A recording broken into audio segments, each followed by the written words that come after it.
और बच्चों देखो, लेक्चर स्टार्ट करने से पहले मैं आपको एक चीज़ बता देती हूँ कि पहले जो स्टोरी रही है, इंडिया की हिस्ट्री में जो स्टोरी रही है वो समझने की कोशिश कीजिए। अगर आपको स्टोरी समझ आ गई है तो डेट्स याद रखना कोई ज़्यादा बड़ी बात नहीं है। आप उनको एक इंटरकनेक्ट करके याद रख सकते हैं कि इस साल ये हुआ, उसके कुछ टाइम बाद ये हुआ, उसके कुछ टाइम बाद ये हुआ था। ठीक है, रट्टा मारने की ज़रूरत नहीं है। हिस्ट्री है, हिस्ट्री बहुत ही एक अच्छा सब्जेक्ट होता है अगर आप उसे समझ कर करते हैं। ये बिल्कुल भी बोरिंग नहीं होता है। अब सिर्फ आपको जो है 1928 से और 1932 की स्टोरी याद रखनी है कि क्या स्टोरी रही थी, क्या मोमेंट हुए थे और किस स्टेप के बाद क्या स्टेप लिया गया था। आपको बस इतना याद रखना है। तो चलिए लेक्चर स्टार्ट करते हैं और पहला टॉपिक हमारा होने वाला है नेहरू रिपोर्ट के बारे में 1927 के बाद।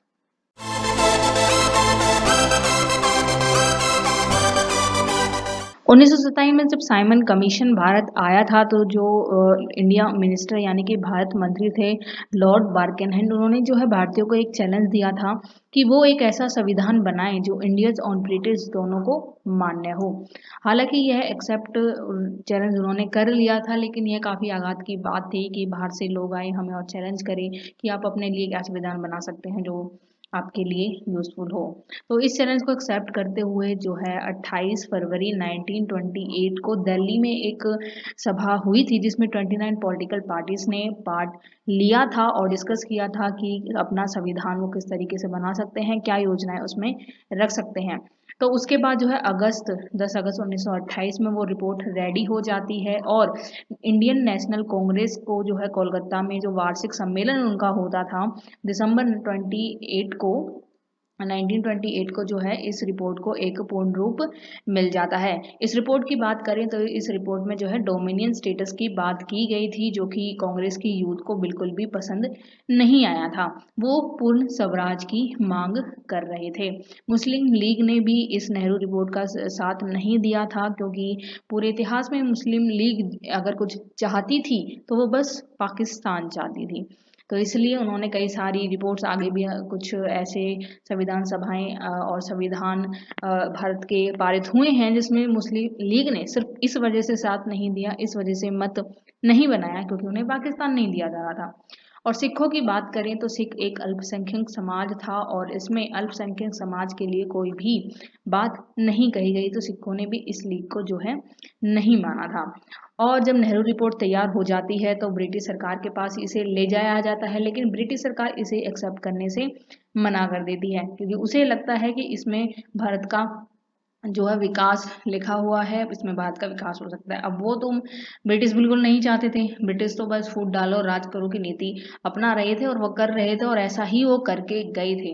इतना भयावह दर्शन हमें दुनिया का देखने को मिला था जब पाकिस्तान हिंदुस्तान का विभाजन हुआ था, वो अंग्रेजों की इसी नीति की वजह से हुआ था। अब बात करते हैं जब नेहरू रिपोर्ट अंग्रेजों ने नहीं ली तो कांग्रेस ने क्या किया कि कांग्रेस ने फिर ब्रिटिश को जो है चेतावनी दे दी कि या तो तुम एक साल में इसे एक्सेप्ट कर लो वरना हम फिर से जो है बहुत ही जोरों जोरों से आंदोलन स्टार्ट कर देंगे।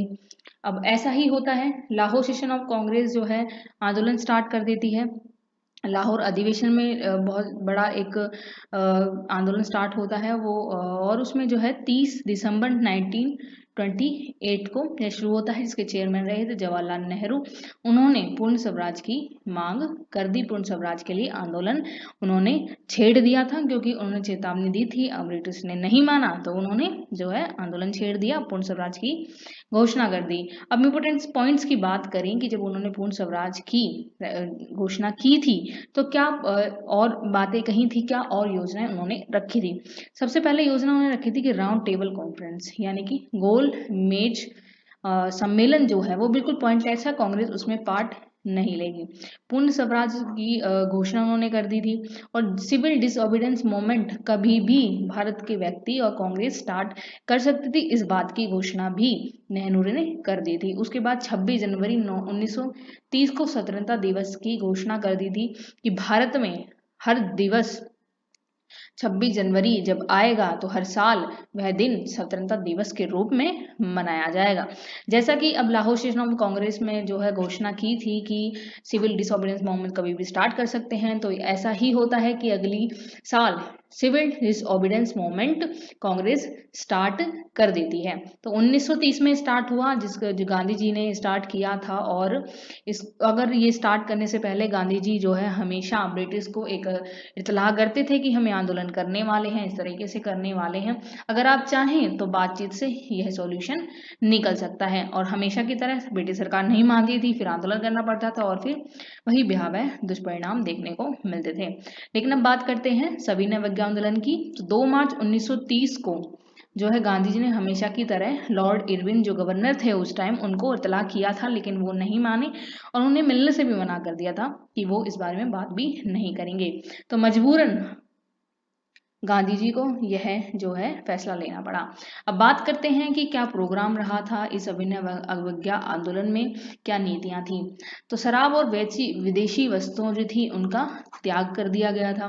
स्टूडेंट्स को बोला गया था कि सरकारी संस्थाओं में शिक्षा प्राप्त करने के लिए वो ना जाएं। गवर्नमेंट एम्प्लॉयज को बोला गया था कि ब्रिटिश सरकार की किसी भी कंपनी, किसी भी महकमे में जो है अपनी सेवा देने की जरूरत नहीं है। फार्मर्स को जो है टैक्स देने से मना कर दिया था, क्योंकि ब्रिटिश जो थे उनका सबसे ज्यादा पैसा जो आता था वो आता था फार्मर से कर लगा के, बाकी और सारी चीजों पर कर लगाकर। टैक्स से काफी ज्यादा मात्रा में उनको पैसा मिलता था। अगर वो पैसा रुक जाता है तो ब्रिटिश बौखला जाएंगे और उन्हें स्टेप लेना ही पड़ेगा। अब बात करते हैं कि जो हमारा अवज्ञा आंदोलन था वो उसकी क्या डेवलपमेंट रही, वो किस तरह से शुरू हुआ था और क्यों वो इतना फेमस है।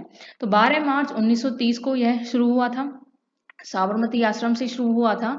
और दांडी मार्च जो इतिहास के पन्नों में काफी फेमस एक टॉपिक है। तो गांधी जी दांडी मार्च करने के लिए साबरमती आश्रम से निकले थे, जिसमें से 78 मेंबर शामिल थे और 24 दिन का यह इसमें समय लगा था साबरमती आश्रम से दांडी तक पहुंचने में। वह 5 अप्रैल 1930 को पहुंच जाते हैं, 12 मार्च के चलते हैं और 5 अप्रैल 1930 को पहुंच जाते हैं। और 6 अप्रैल की सुबह जो है नमक कानून को तोड़कर इस आंदोलन की शुरुआत करते हैं, इस आंदोलन को जोश देते हैं। अब यह सब देखते हुए जब गांधी जी ने जो है रूल तोड़ दिया तो सरकार चुप बैठने वाली नहीं थी। वो क्या करती है, वो गांधी जी को जो है अरेस्ट कर लेती है और इसी के साथ 90,000 लोग अरेस्ट हो जाते हैं, क्योंकि जब गांधी जी अरेस्ट हो गए तो आंदोलनकारी और ज्यादा भड़क जाते हैं, जिसमें कि 110 लोगों की मौत हुई थी और 300 इंजर्ड हुए थे। जब यह आंदोलन इस तरीके से जो है खत्म हुआ तो फर्स्ट राउंड टेबल कॉन्फ्रेंस का समय आया। यह कॉन्फ्रेंस हुई थी 12 नवंबर 1903 लंदन में, जिसके चेयरमैन थे रैमजे मैकडोनल्ड, जो कि ब्रिटिश साम्राज्य के पीएम थे, यानी कि प्राइम मिनिस्टर थे। इसमें कुल 89 मेंबर्स शामिल हुए थे। और कांग्रेस की तरफ से या भारतीयों की तरफ से, कांग्रेस की तरफ से वहां पर कोई शामिल नहीं हुआ था। भारतीयों की तरफ से बी आर अम्बेडकर, मोहम्मद अली जिन्ना जो कि मुस्लिम लीग के सदस्य थे। 19 जनवरी 1930 तक यह सभा चली, लेकिन सोल्यूशन कुछ नहीं निकला। क्यों नहीं निकला? क्योंकि कांग्रेस इसमें शामिल नहीं थी, इसलिए कुछ भी जो है समाधान इस बात का नहीं निकला था। अब कांग्रेस इसमें शामिल नहीं थी तो इस विकार को दूर करने के लिए गांधी इरविन सेटलमेंट का मामला सामने आता है। इरविन जो थे वो गांधी जी को कुछ शर्तें देते हैं कि ये शर्तें हम आपको देते हैं, आपको आज़ाद कर दिया जाएगा, इसके बदले में आप सेकंड जो राउंड टेबल कॉन्फ्रेंस होगी उसमें शामिल हो जाना। अब बात करते हैं कि ये किस वक्त जो है शुरू हुआ था। जून 1931 में यह सेटलमेंट हुई थी, जिसमें कि जो है सभी आंदोलनकारियों को आज़ाद करने की बात इरविन ने कही थी और जितनी भी संपत्ति आंदोलनकारियों की सरकार ने जब्त की है वो वापस करने की वादा उन्होंने किया था। और पीपल्स को जो है कानून, जो सॉल्ट कानून उन्होंने लगाया था उसको ख़त्म कर देंगे और लोगों को नमक बनाने का आदेश दे देंगे। लोगों की जॉब वापस कर दी जाएगी और उन्हें आंदोलन करने का हक दिया जाएगा। उसके बाद बात करते हैं कि इरविन ने जब ये 4 कंडीशंस जो है गांधी जी को दिए, 4 फायदे गांधी जी को दे दिए, तो कुछ बातें अपनी भी रखी होंगी। जो बातें उन्होंने अपनी रखी थी वो ये थी कि सिविल डिसओबीडियंस मूवमेंट चल रहा है वो पूर्ण रूप से बंद कर दिया जाएगा, खत्म कर दिया जाएगा, स्थगित कर दिया जाएगा। और सेकंड राउंड कॉन्फ्रेंस में भाग कांग्रेस की तरफ से महात्मा गांधी जी लेंगे। ये बातें जो है मंजूर कर ली गई थी। गांधी जी ने ये 4 चीज़ों में सेटिस्फाई हो गए थे, चारों चीज़ें उन्होंने ले ली और इनकी ये 2 कंडीशन थी वो उन्होंने मान ली। उसके बाद जब उन्होंने कंडीशन मांग ली, जो सेकंड राउंड टेबल हुई, सेकंड राउंड टेबल 7 सितंबर लंदन में हुई थी, जिसके चेयरमैन भी जो है रैगजे मैकडोनल्ड पीएम थे, ब्रिटिश साम्राज्य के वो शामिल थे। यह कॉन्फ्रेंस 1 दिसंबर 1931 तक चली थी और 120 मेंबर्स में इसने जो है पार्ट लिया था। लेकिन इसमें भी कोई रिजल्ट नहीं निकला था। मुसलमानों, हिंदुओं, सिखों और ब्रिटिश सरकार की किसी एक बात पर मत नहीं बना था। अगर मत नहीं बना है तो कोई भी सोल्यूशन बात का नहीं निकलता है, तो इसलिए सेकंड राउंड टेबल में भी कोई रिजल्ट नहीं आया था। अब कोई रिजल्ट नहीं आया था तो भारत जब कोई रिजल्ट नहीं आया तो महात्मा गांधी जी लंदन से जब यह सभा समाप्त हो जाती है तो भारत वापस आते हैं। भारत वापस आते हुए देखते हैं कि जो गवर्नर ने उन्हें वादे दिए थे वो नहीं निभाए जा रहे हैं। भारत में बहुत ज़्यादा बुरा हाल है।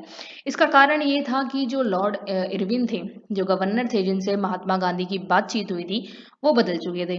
उनकी जगह आए लॉर्ड विलिंगडन। वो बिल्कुल भी तैयार नहीं थे पिछले गवर्नर की बात सुनने के लिए।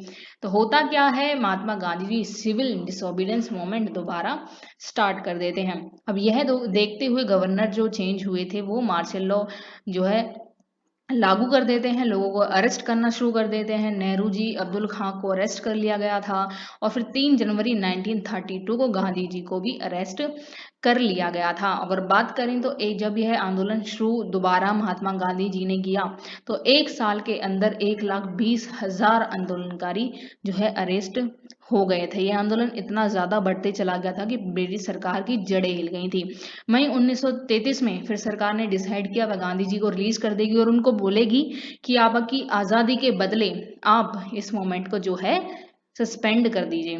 तो गांधी जी आज़ाद होने के लिए क्या करते हैं, अप्रैल 1934 को जो है आज़ाद हो जाते हैं और इस मूवमेंट को स्थगित कर देते हैं। फिर बारी आती है communal award and Poona act की। तो सेकंड जो राउंड टेबल कॉन्फ्रेंस हुई थी तो रैमजे मैकडोनल्ड के अंडर वो हुई थी और जातीय सांप्रदायिक समस्या को वो खत्म करना चाहते थे। इसके लिए उन्होंने कम्युनल अवार्ड जो है घोषित किया और 16 अगस्त 1932 का वह समय था। प्रांतीय विधानमंडल में जो है उन्होंने हर पार्टी के लिए एक सीट रिजर्व की थी कि जो है इलेक्शंस होंगे और प्रांतीय विधानमंडल में सभी पार्टियां भाग ले सकती हैं। अब बात आती है पूना कारावास की। 20 सितंबर 1932 में जो है गांधी जी पूना कारावास में थे और जब सेकंड राउंड टेबल के बाद रैमजे मैकडोनल्ड्स ने यह फैसले लिए, यह बिल्कुल भी गांधी जी के द्वारा मान्य नहीं थे, तो वह क्या करते हैं, आमरण अनशन की घोषणा कर देते हैं। अब घोषणा करने के बाद जो भीमराव अंबेडकर होते हैं, जो इनका विरोध करते हुए उनसे मिलने के लिए जानते हैं, तो कुछ समझौता उनके बीच होता है जिसे पूना एक्ट के नाम से बाद में जाना गया था, जिसके हिसाब से उन्होंने कुछ चीज़ें मांगी थी कि वह अपने दलित समाज के लिए कुछ सीटें दें और उनका जो है सहयोग करें। तो गांधी जी ने उनकी बात मानी और 71 से 148 सीटें हो गई थी और उन्होंने प्रॉमिस किया था कि वह दलित लोगों की पढ़ाई में जो है फाइनेंशियल भी हेल्प करेंगे। अब समय आता है थर्ड राउंड टेबल का। थर्ड राउंड टेबल जो है 17 नवंबर 1932 में स्टार्ट हुई थी। 46 मेंबर्स में शामिल थे और 24 दिसंबर 1932 तक यह चली थी।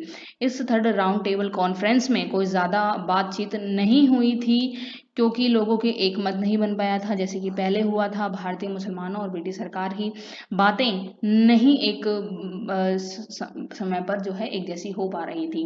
तो 1935 में जो है श्वेत पत्र जारी किया गया था और भारत सरकार अधिनियम भी जो है लागू किया गया था। अब बात आगे करेंगे हम 1935 का जो ये एक्ट था, इसमें क्या उन्होंने लिखा था, क्या योजनाएं पारित की गई थी, किस योजनाओं की बात हो रही थी, ये हम नेक्स्ट लेक्चर में पढ़ने वाले हैं। तब तक के लिए गुड बाय। सबक है।